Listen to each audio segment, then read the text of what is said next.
Hi everyone, it's Christy from Green Eye Tarot. Today I'm here to film a video about Ancestral Tarot and doing work to connect with your ancestors using tarot and oracle decks. Now this is something that I'm embarking on as part of my spiritual practice and just part of my practice using tarot and oracle.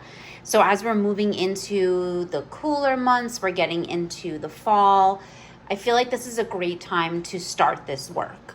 I know that during close to Halloween and Samhain is when we think of that veil being thin, the veil between the living and the dead. And so I feel like connecting with ancestors during this time is really appropriate. So I'm going to be sharing with you a couple of the tools that I'm going to be using, including this deck called The Beloved Dead, an oracle for divining ancestral wisdom. So I'm not really going to be doing a full walkthrough of the deck, but I do want to feature it because it's pretty new to my collection. I'm super excited about it. This is the one that I've sort of been waiting for, that really kind of spoke to me when I was researching about which decks I might want to use. So this is the only one I really brought into my collection for me to do this work. Everything else I'm going to be using are decks that I already had. So I'm going to talk a little bit about decks that I'm going to be pairing with this, and then just how I'm going to go about this process. And then I'm hoping we can do the spread from Ancestral Tarot. So this is Uncover Your Past and Chart Your Future. This is by Nancy Hendrickson. So this is a fabulous book that I picked up a while ago, and I've been reading through it to kind of prepare myself. So I've been doing this prep work for this ancestral work that I want to do using tarot and oracle cards. So I marked this page because I thought that we could do this spread together, the journey spread, and then just kind of talk about the cards I pull and how this is hopefully going to inform my entire journey into this practice of using tarot and oracle to connect with ancestors and do some ancestral work. So let's get started, shall we? So I have this book, like I said, I have this deck, and I'm going to talk about some of the other decks that I'm going to be using as well. So I'm going to zoom the camera in a little bit so that you can see the cards a little bit better, and we can kind of talk about this deck, which is really amazing. I love the structure of it. It has a really kind of unique structure. I love the guidebook so far. So I'll introduce you to this deck, and then I'll kind of talk about the other decks I'm going to be using, like I said, the tarot decks. And then we'll get into maybe a little bit of that Ancestral Tarot spread from the Nancy Hendrickson book. So grab maybe something hot to drink, probably something cold to drink because it's still 85 degrees here where I am. So maybe something cold, but maybe a hot beverage, and just settle in as we chat a little bit about connecting with ancestors and what that's going to look like for me in the next coming months. Okay, so here I have the deck, The Beloved Dead, like I said, an oracle for divining ancestral wisdom by Carrie Paris and Tina Hart. So I believe this is the publisher, I believe is Red Feather. Let me just double check that because I'm not sure. Yeah, Red Wheel Weiser. So this is a Weiser publication. It comes in this really nice box. It's magnetic and it's nice and sturdy. Here's the back. A hauntingly appealing divination deck. So like I said, I'm super excited about this because this was the only deck, like I said, that I brought into my library of tarot and oracle decks that I'll be using for this work.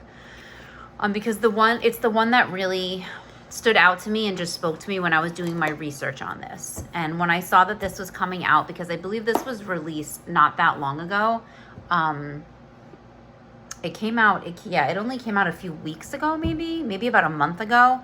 But these are the backs. So they're like a standard tarot size, I would say. They're definitely like glossy, but it's okay. They do have gilded edges, which is not something I always look for, just because it can kind of make the cards a little stiff sometimes, but it's totally fine, doesn't bother me. I really like the backs, I like the colors, and but this is a really interesting deck, the way this deck is structured, like I was saying.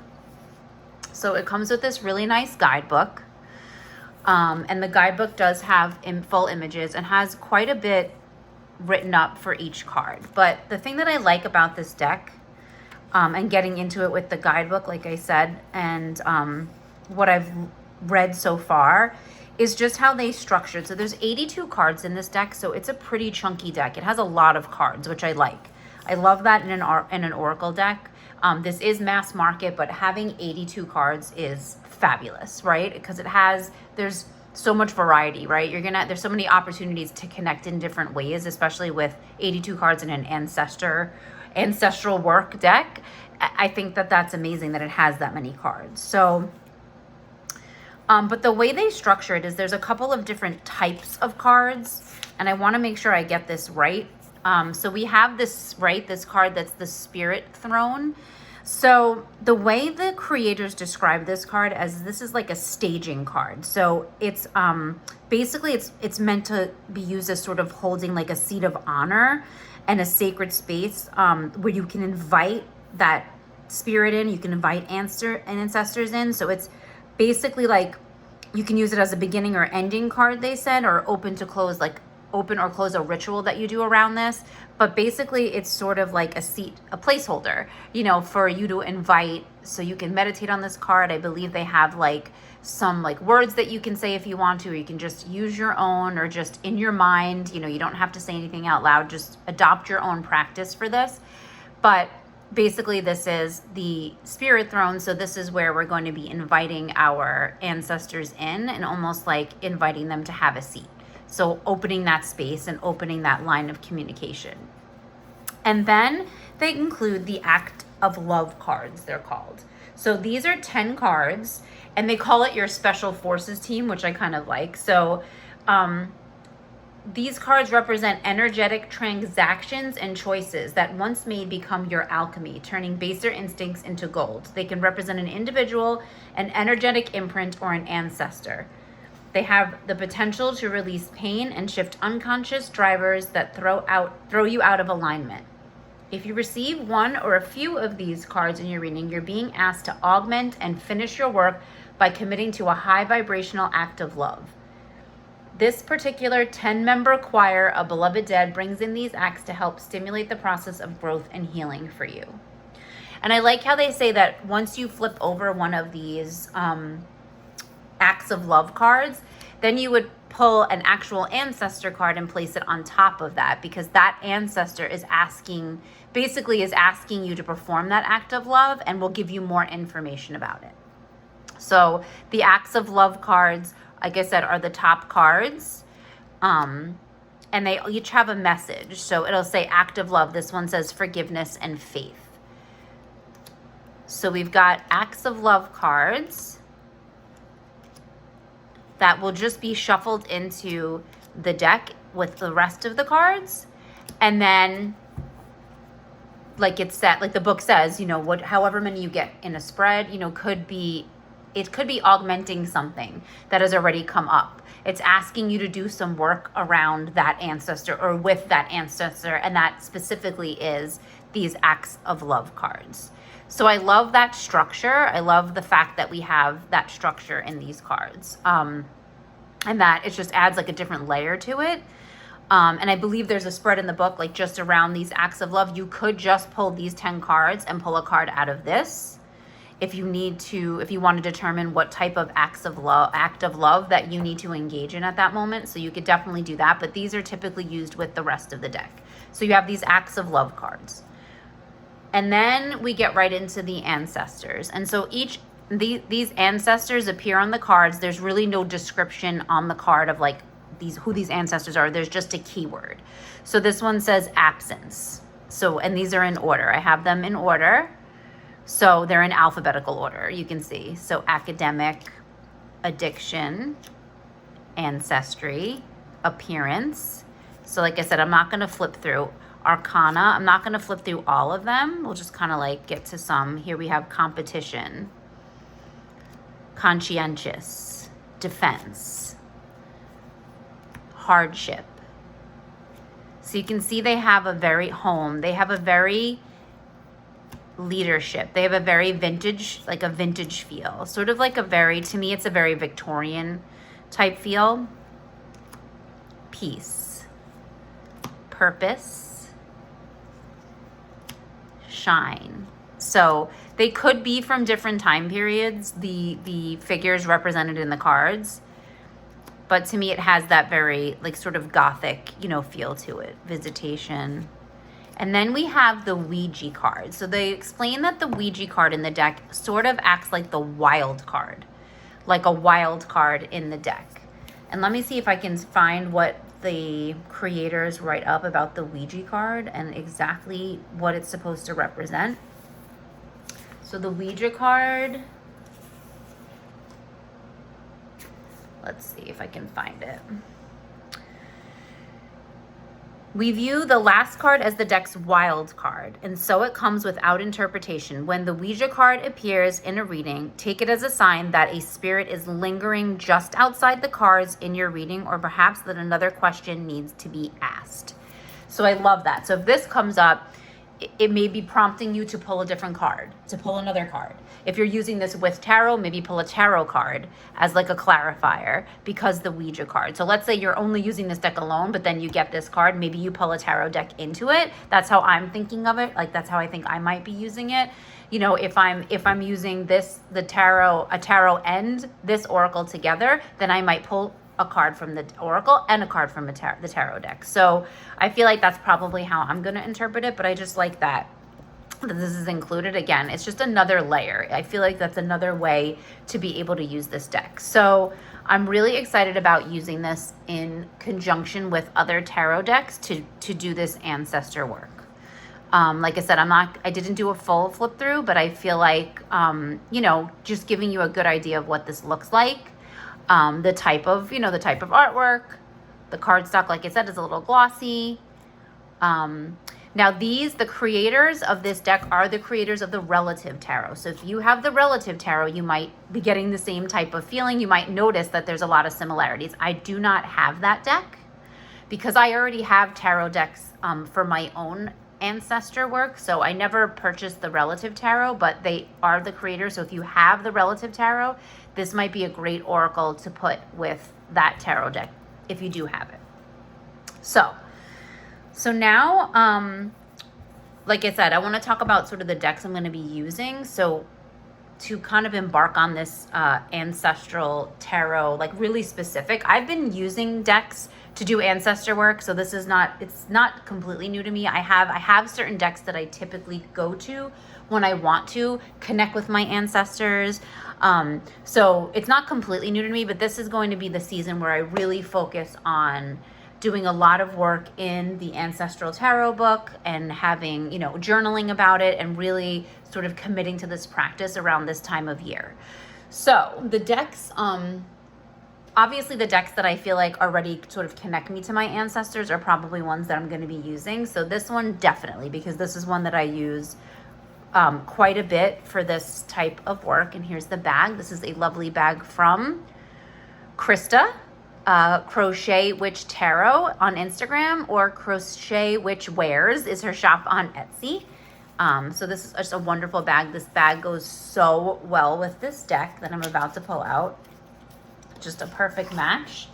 And that is the Darkness of Light Tarot. So this is the 4th edition of the Darkness of Light Tarot. So, like, can we just talk about how perfect this bag is? It's just perfect. So this tarot deck is one that it's one of my favorites. I'm pretty sure I've had it on the channel before. I've talked about this deck quite a bit. And something about it, I'm not quite sure. Something about it feels like my ancestors, like what I think my ancestors would embody, what they would look like, just based on what I know about my my DNA and my genealogy and what I know about where my family is from. Something about this is very, it's very primal, this deck, I feel like, and just very, to me, it embodies the ancient sort of ancestors. So my ancient ancestry. So I love this deck. I love it in general. It's always been a favorite, and it's always one that I have out around this time of year, but I tend to use this all year. And I just feel like this is going to go perfectly with this Beloved Dead Oracle.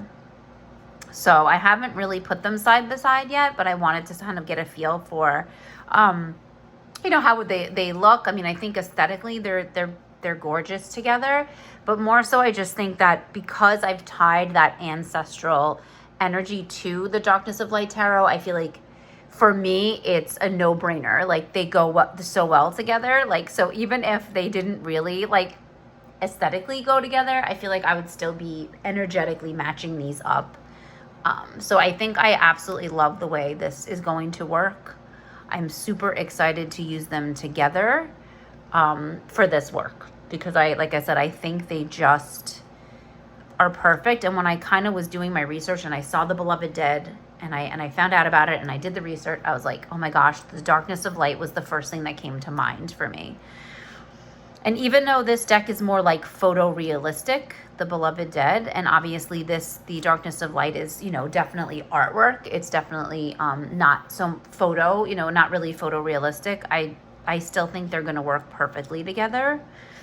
And it's going to, I think it's going to be a really magical pairing for me when as I embark on this sort of deeper dive into connecting with ancestors.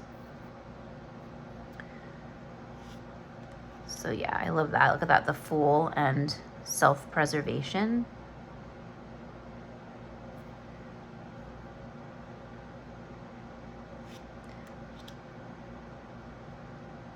So here we have Temperance. Oh, like look at this. Look at these two. So Two of Wands and Academic. I kind of love that energy. This sort of planning, you know, this sort of looking out on that wild world, you know, kind of thinking, planning and decisions. You know, what are we going to do with this wand energy, this creative fire we have now, that spark from the Ace of Wands? What are we going to do now? You know, are we going to focus on what we have? Are we going to focus and go deep with, you know, what we're working on already? Are we going to look out and, you know, think about what else can we bring in? Maybe it's learning, maybe it's studying. You know, maybe this ancestor is calling us forth to, you know, do more research about where we're from, you know, really sort of dig in and into, you know, research to find out more about, you know, your ancestors. So I just love that. Look at this, Seven of Cups and addiction.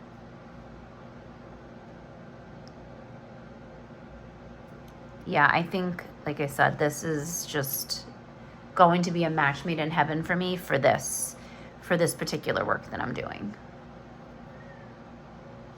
Oh, I love this Ten of Coins.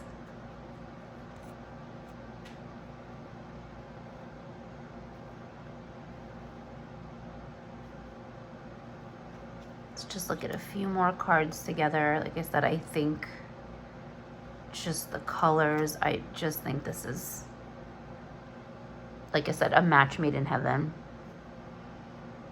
And as I'm seeing them next to each other, this is the first time I've had them out because I wanted to film this video. I wanted to kind of share it with all of you, but this is the first time I've had them next to each other, and I feel like my instincts were spot on in how these were going to work together. So I'm so excited about using these in this practice and hopefully documenting it here on my channel and talking about, you know, how it's going and, you know, how we're gonna, oh my God, look at this card. It says chicken. He's literally dressed like a chicken. Okay, so now I have to go to the guidebook and see what's going on with this chicken. You know I have to. Okay, let's see what the chicken is all about.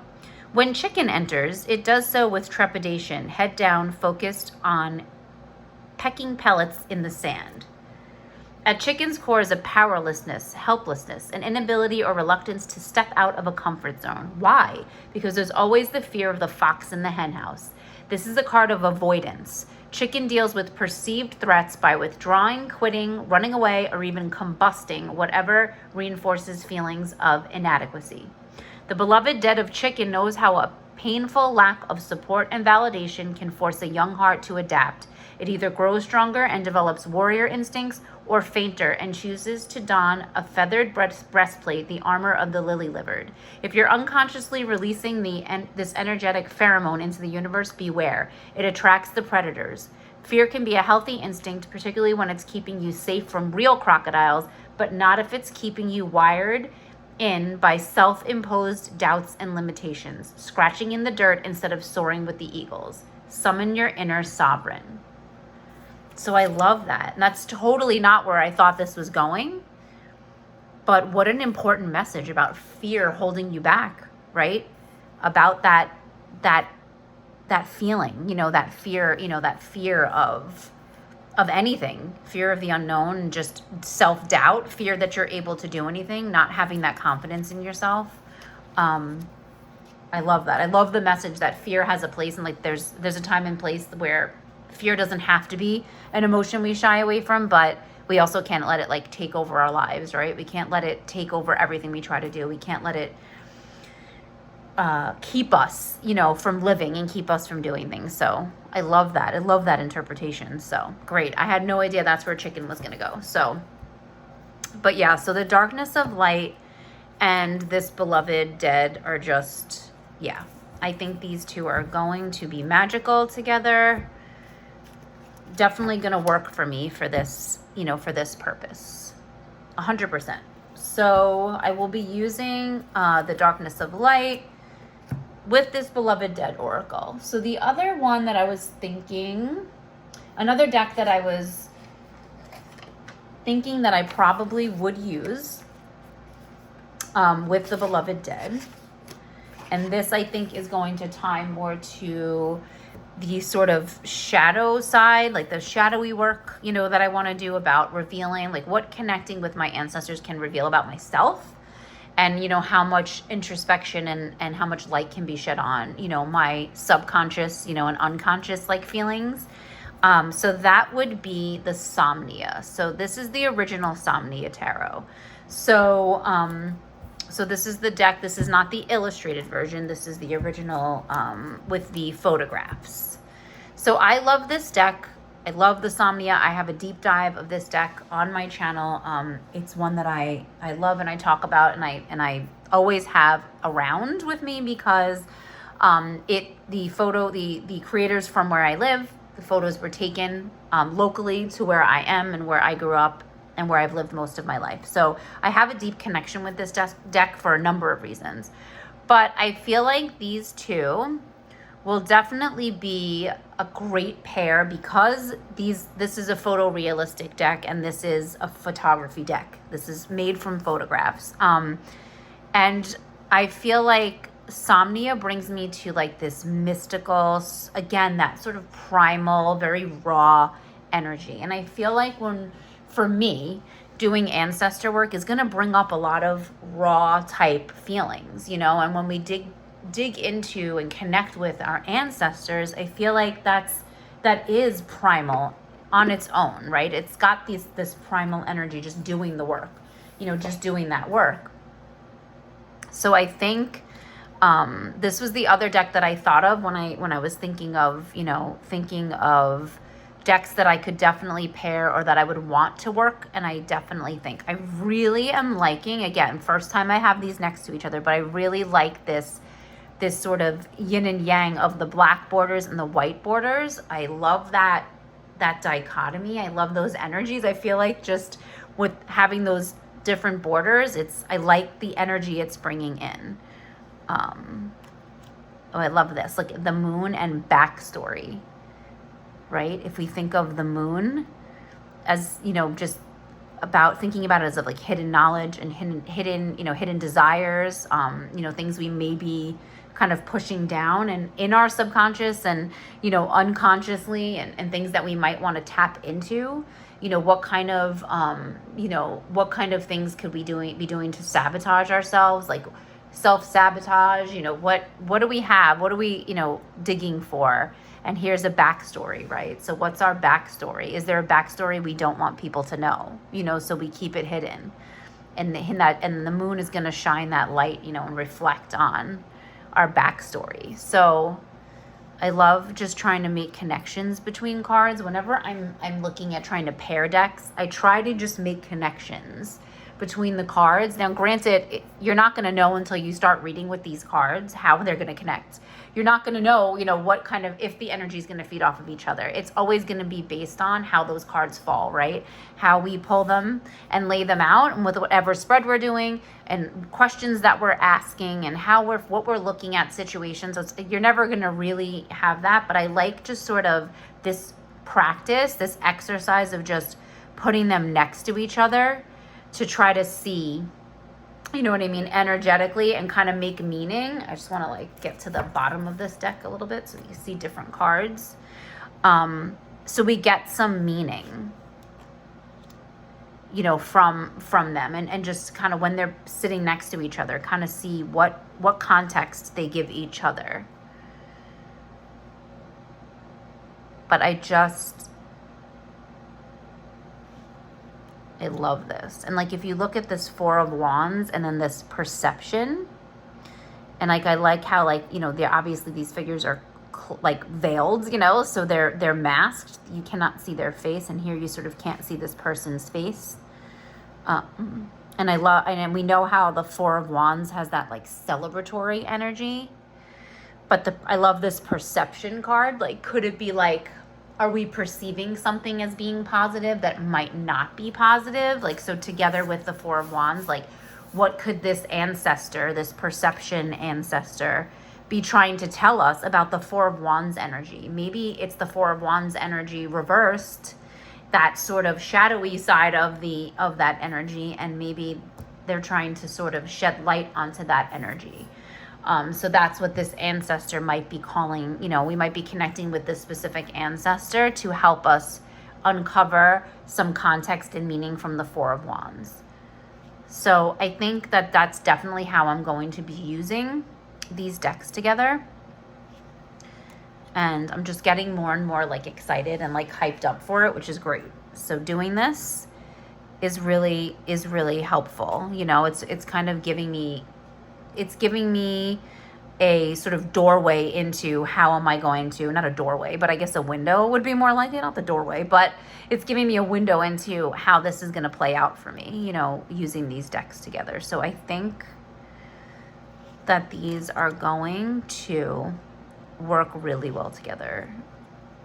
And every time I get the Somnia Tarot out, I get all those autumn vibes, because it's filmed right, like I said, it was photographed right where I live, and so these gray skies and just sort of that blustery like autumn feeling, it just brings me right there.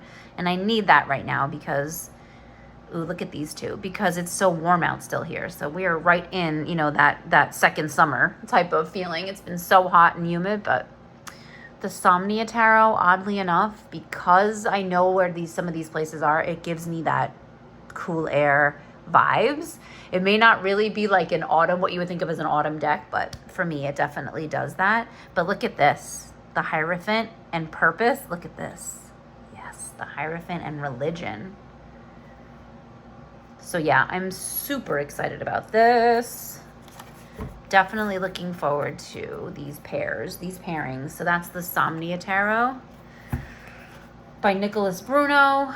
It's amazing. I know the illustrated edition just came out. I didn't get that because I have this, and this is always going to be like hold this very special place for me, and I just didn't feel the need to get that illustrated edition. This one is just enough for me. I love it. It's wonderful. So I'm really looking forward to using those two together. So that's the Somnia Tarot. So those are the two decks, really the two decks that I'm thinking are going to work really well with this Beloved Dead. I haven't really thought of any other decks. There may be other decks in my collection that I might end up pulling out and just trying, of course. But I think for now, those are going to be the two. I think they're just going to work so well together. I don't think I need to add any more into the mix. I don't want to get like too confused with this practice that I'm just embarking on. So yeah, so I think those are going to work really well together. I'm just going to give this a little bit of a shuffle now. I don't know if I can riffle this.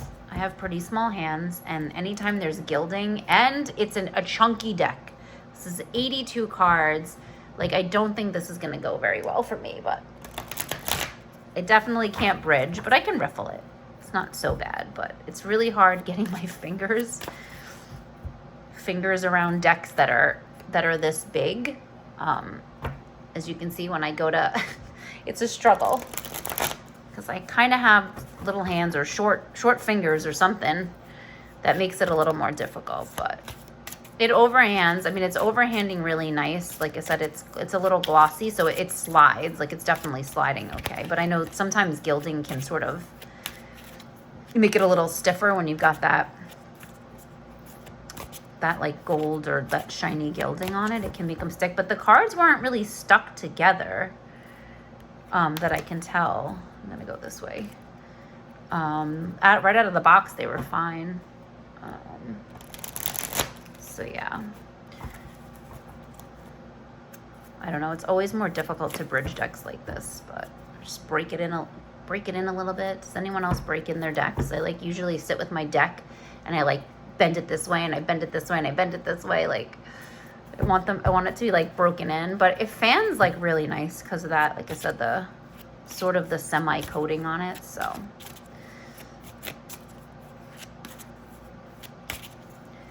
like, let's see what we pull. Let's just pull a card from this Ancestor deck. Let's see which ancestor wants to be invited in to just talk to us right now, to sit with us. Let's hold that space. We've got our spirit throne here. We're holding space for ancestors. So let's see which ancestor might want to come, or if there's an act of love that we need to focus on right now. And I have several ways that I pull cards. This is just one of them. I shuffle them back and forth between my two hands. Sometimes I fan them out, sometimes I cut the deck, but a lot of times I shuffle them back and forth until I feel called. I also just will vigorously overhand shuffle, and when one jumps out, I will use that one. So there's a few different ways, but I definitely like to do this kind of shuffling method back and forth, and then just decide when to stop. And then let's see. Oh boy, so we got the wild card. First card out of this deck, and we get the wild card. So I have a feeling this deck is going to challenge me a little bit. I have a feeling this deck is going to want to challenge me to dig a lot deeper than I think I'm going to have to go. So I think this wild card is telling us that I'm going to have to dig a little deeper, or there's really something they want me to focus on or work through maybe before I embark on this entire practice, because an ancestor didn't show up right now. So maybe they're not ready to sit with me and give me messages yet. Maybe I need to do a little more pre-work, right? Maybe that's what this deck is trying to tell me. I don't know that there's let's see if there's a write-up in the guidebook. I don't know that there's an actual write-up for this card. There isn't. You know what there is a sort of like an incantation or a poem. And I'm going to try to read this without my reading glasses. Yeah, we'll see how this works. But it says, "By the light of the blood-red moon, come gather in the corn. Tonight the wind will sing her fields a song of souls forlorn. Glory be the Trinity when planets are in trine. Turn over a glass on a lettered board with numbers 0 to 9. First, close thine eye and visualize, be bathed in sapphire light. Invoke the harvest rich and dark, for graveyards yield tonight. And spirits summoned one by one spell out their stories dear, of deaths incurred by violent means, of anger, dread, and fear. Let thy fingers lightly rest, for questions they'll pursue. But be careful who you ask to rise, for know they envy you. And know that those with ballowed eyes yearn desperately to see. And know that those with blackened souls the blood-red moon sets free. Bright blessings for Samhain." So that is, it's beautiful, but it's also sort of a warning, right? To say that we might, like, if we think about connecting with ancestors, we might not always get, and I feel like the message that's trying to send is that we might not always get the answers we're looking for, right? Or we might not always enjoy, right, what they're trying to tell us. Maybe it's some hard and difficult things for us to hear, or maybe it's going to just uncover some generational things, right, that come up. Because if we think about it, everyone in their family trees has pain, right? There's pain there, there's death, there's war. I mean, so many of our ancestors were, fought wars that we could never even imagine, right? Like, thankfully, where we are right now, we don't have to fight these brutal wars, it's a different type of war when we go to war now. And then, so there's a lot of brutality, there's a lot of, like it said, pain and death. And, so I'm sure that everybody's family tree has, those stories and has those instances, of ancestors who have had to fight and, who were, persecuted and who, went through hardships and I'm sure we all have those, in our family tree, the ones that, people where there was lots of love, we know that there was lots of love and triumph, right? And family and happiness and, we know success, right? So there's both sides of those coins. So I think that this Ouija card is obviously, asking us to invite ancestors in and to seek guidance, but understand that we seek what they want to give us, right? We have to take what they're going to give us. We have to listen with open ears and open heart and open mind, and we need to take it in, and it could be uncomfortable, and it could be something that we didn't even expect to come up, and that it might come up. So we should be careful about diving into this work and make sure we're prepared. Like I said, I think maybe it's letting me know that I need to do some more preparation, which I think kind of leads really well into the Ancestral Tarot book, because I feel like this really gives a good intro to what this is and what it's going to be like and the different type of ancestors we meet, right? Because it doesn't have to be people. Nancy Hendrickson talks about ancestors of place and ancestors of time, right? Or ancestors that are not even people. They're animals, right? Animal ancestors and tree ancestors and just different, the way we can engage with ancestors, and it doesn't always have to be people. So I think one of the things that I was thinking about in reading some of this book, Nancy's book, and just going through it is like thinking of pulling in a deck that represents animals, right? That has that animal energy, or plants, right? And keeping that in tune with that. And I think perfect for me is the Cottage Witch Oracle. This is a great oracle for calling in ancestors that may be animals or plants or trees, items and things that are in nature. I think will be a great thing to pull in too, to kind of represent those other types of ancestors that might not be people. So I think this is going to be not just me working with the Beloved Dead Oracle, but I'm pretty sure it's going to be bringing in other decks as well, so that I get sort of the full experience of connecting with different types of ancestors. So if we're looking at Nancy Hendrickson's book, and if you have this book, or as I open up, we have this journey spread. And she talks about how you can't start a tarot book without a spread, right? She kind of says, like, we do the deck interview spreads, right? So this is just to kind of kick us off on our journey and just see, maybe give us an idea of what it's going to be like, right? Like how our relationship with ancestors is going to develop. So it's 7 cards.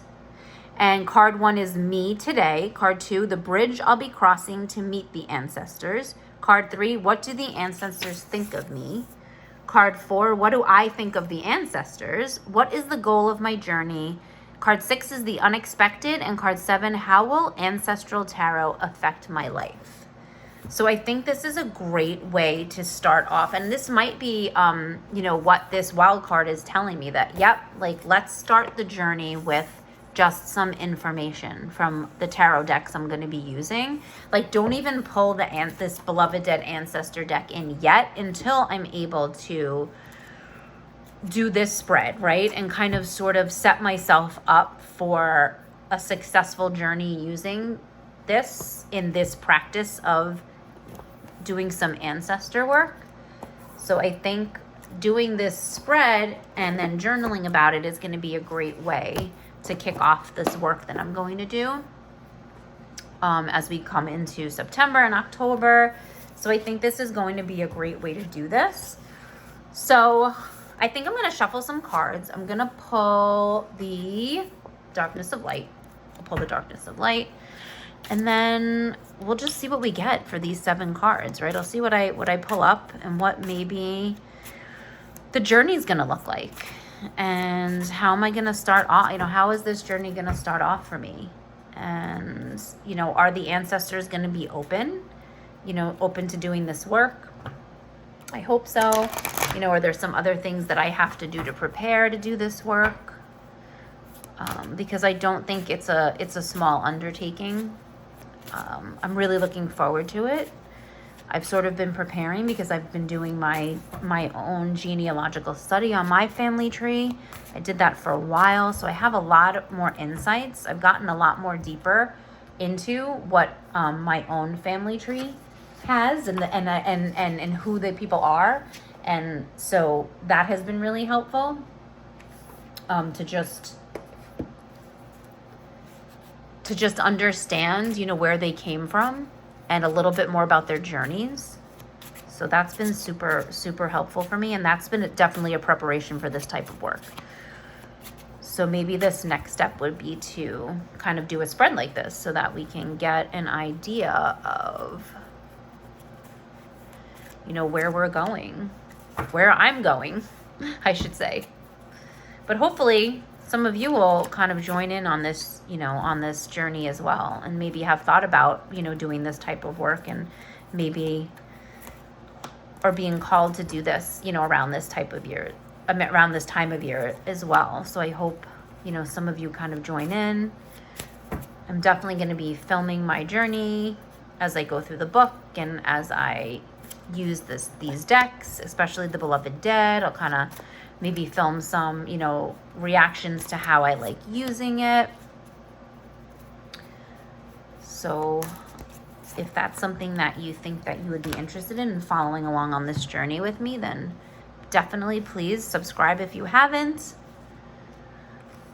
So we can go on this journey together. So now we have the journey spread. So number 1 I said was me today, right? Oh no, look at this, the 10 of Swords. Of course, right? I always say the 10 of Swords, shows up like when we don't want it to, right? But we're getting more comfortable with those cards, right? We're getting comfortable with the 10 of Swords. The 10 of Swords is sort of the utter sort of despair, and, we know that it's not a great card. It's not really a positive card, but there's possibility. There's definitely a possibility here. If we think of this person with the 10 swords in their back as someone who's still breathing and still alive, that means that there's that shred, right? There's that shred of hope. And so it doesn't have to be all negative. There's definitely sort of a glimmer of hope. This person is still breathing. And so if I think of it as me today, I think of it more so as sort of a need for a deeper connection, I guess, because I've lost so many of my family members. So like I have no grandparents left, and I haven't for a while. My father passed a long time ago when I was 18. And so I don't have them to speak to. I don't have my grandparents to go to and ask questions.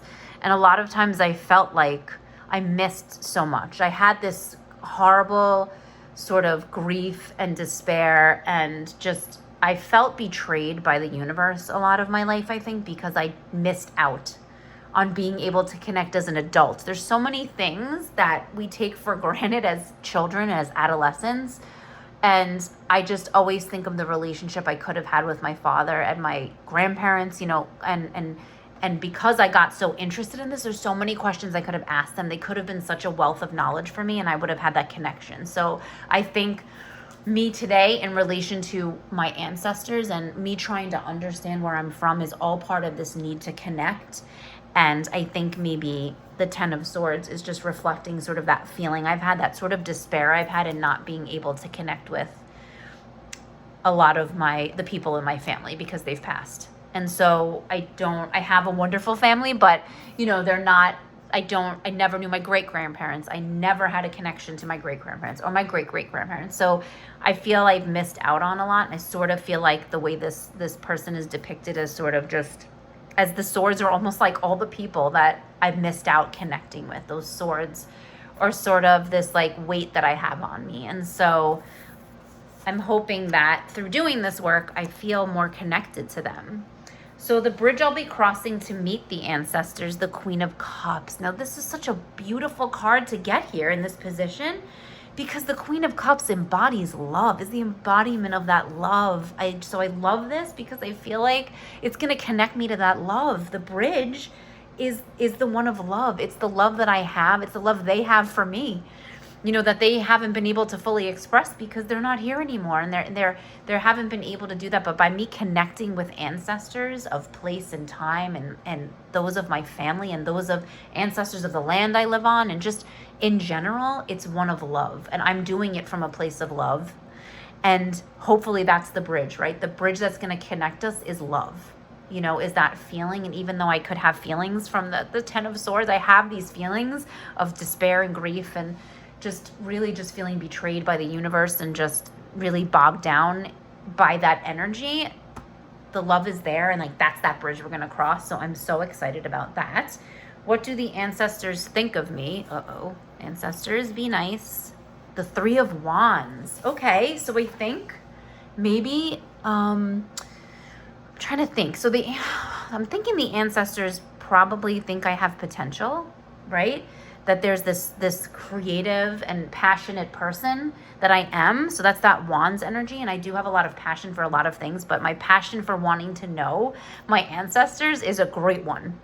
As anyone in my family can tell you, my partner, I dove deep into Ancestry DNA, and I got all that information, and I just kept going and kept going and kept digging. And it was like down a rabbit hole, and I couldn't wait to talk to them about the things I found out. So I think the ancestors sort of see me as the perfect person in our family to embark on this work to connect with them, that I have a lot of vision, and, I have there's a lot of potential there. I have a vision, for what this is going to look like for me and what it's going to be, and that I have the passion for it. That spark is there. Okay, so number 4 is, what do I think of the ancestors? Oh, I got the Lovers. Wow. The Lovers. And that's just that bridge that we were talking about with the love and the Lovers. Like, I do think of it as a partnership, definitely, that there's a partnership there that I'm entering into this with as a choice. Like, the choice to work with the ancestors is my choice. There's a choice. Everyone has a choice. If you don't want to connect with your ancestors, I have so many people in my family who are like, why are you doing this? What does it matter? It's gone. It's over. It's in the past.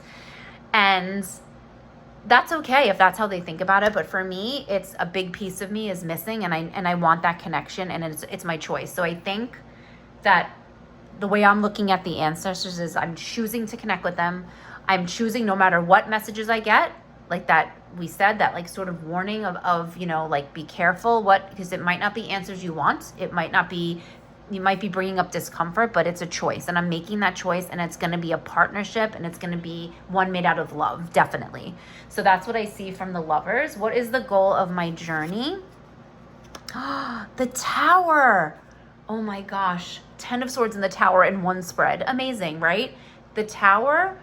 What is the goal of my journey? The goal of my journey is to rock my foundation to the core. It is to pull down this construct that I have, this thing that I have in my mind about all the things, right, that I've missed out on, or just this feeling that I've been betrayed by the universe by taking all of my family members as early as they did and robbing me of that ability to be able to connect with the older generations in my family and really be able to appreciate appreciate all that older people that the older generations can give to me, and like the knowledge. And so I feel like the Tower is saying the goal of my journey is to destroy those, to bring, to just that dialogue, to just destroy that dialogue, and to just build a new relationship with the ancestors, right?